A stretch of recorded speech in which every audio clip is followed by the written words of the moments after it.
When you think of the strongest player in the game, you might think of a person who's thrown hundreds of dollars into pay to win, or the person who spent hundreds of sleepless hours grinding their way into the game, the person with the most skill in combat, magic, or guns, whatever the game is played as. But interestingly enough, there are more Webtoon series that have our strongest player be the one with the weirdest abilities. I love video games. If I'm ever late on a video, just assume I got caught up playing a video game. Most likely Minecraft, but right now it's Tears of the Kingdom. Man, am I loving Tears of the Kingdom. And I will never forget Webtoon for never making any Webtoon video games other than this web browser dating sim, which it lacks a little bit of polish, to say the least. He said caps. What is this? What is this business card? Story! Oh, she's in the exact same clothes as before. She does not see. What do you do in a mall? Oh. Why doesn't he have legs? Does he remember this?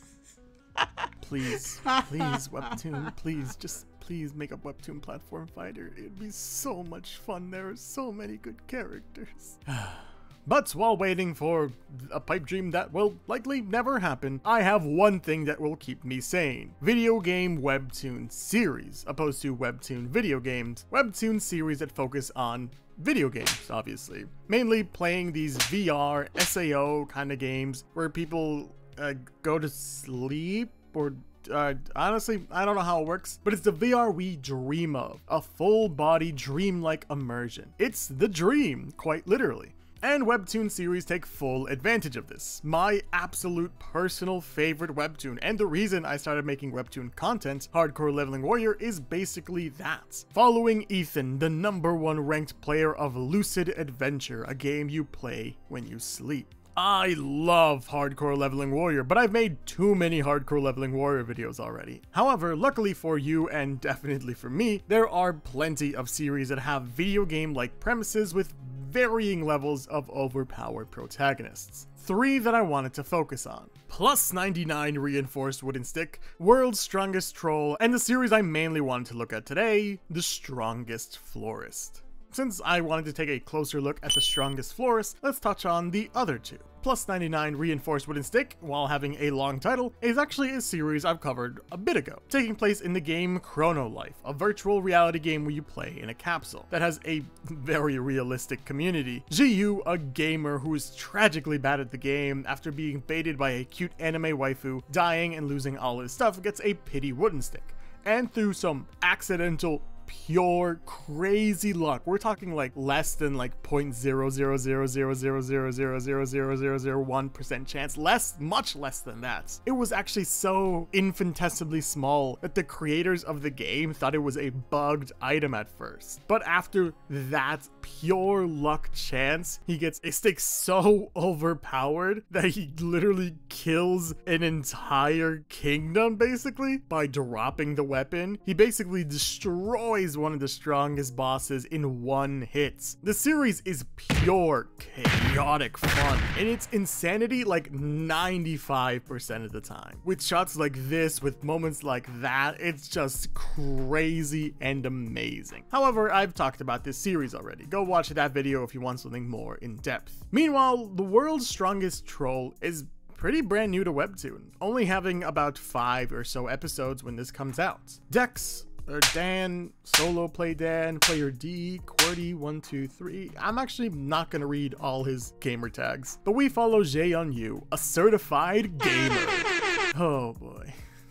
But he plays all types of games. That's why he has so many user IDs. He joins a game, plays until he becomes the #1 player, and then quits. That's why people see him as, well, the world's strongest troll. Someone who comes in, destroys everyone because he feels like it, and then leaves. That's how we start the series on episode 1, with him as Dex becoming the #1 ranked player in a computer game. Then, immediately after becoming the #1 ranked player, announcing his retirement and also deleting his account, which is crazy to me. But it's also where we get introduced to the Dreamer, a capsule that lets him sleep and play, I assume? I don't know how these capsules work, but he plays a game called Arcadia.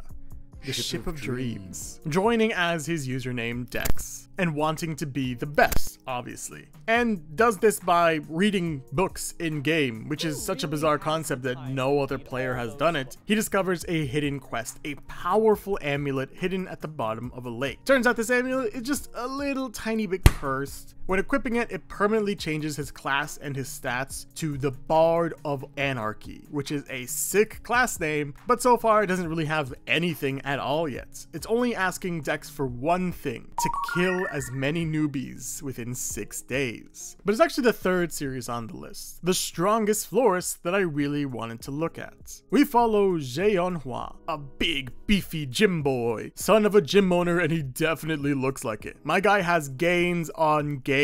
Not to mention, he is a scary dude. He has such a terrifying aura about him that actual gang members that were trying to shake down his gym were scared when they saw him stand and speak. He is terrifying to most people. However, he's actually an incredibly sweet and kind person. A sweet and kind person with one dream: to open a flower shop.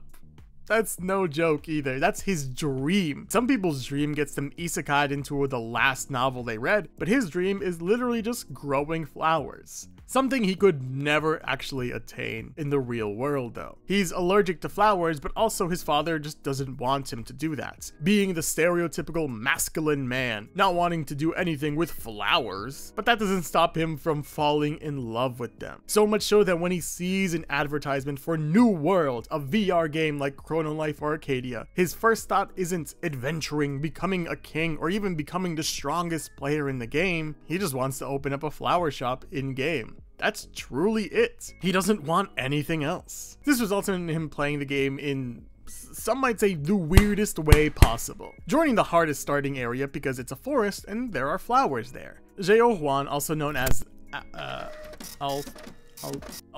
Althea, literally spends hours staring and studying flowers, which is actually where he encounters an eternally unblooming flower. And after meeting some elves to get a little more information about the flower, he receives the highest level quest in the game, a quest of ascendancy, blooming the eternally unblooming flower to become the next grower of life. There's just a certain something that this series has that I can't really put my finger on. It's an incredibly fun series. The characters are a blast, but I'm really in love with our main character and the elves. In this series, elves are seen both as like majestic, nature-loving creatures, but also absolutely terrifying monsters. In-game, they're some of the strongest NPCs, and they're also the hardest race to win over because they detest humans. However, they adore our main character because of his pure heart and his love of flowers. And when he becomes the next grower of life, every single elf basically just serves him like a king. So he has basically this unstoppable rampaging elf army on his side when he's like level 10 or so. By the way, this growth doesn't really stop with the elves. He accidentally becomes king of a fallen nation, accidentally brings elves across the continent, also bringing together dwarves, giants, and even demons somehow, even getting some powerful NPCs and players on his side. He starts a new kingdom and calls it his flower shop. That's actually the kingdom's name, Elysium Flower Shop. Accidentally starts a ludicrous potion market. Accidentally finds out that flower accessories aren't traditional equipment, therefore don't have a slot and can be stacked, and also offer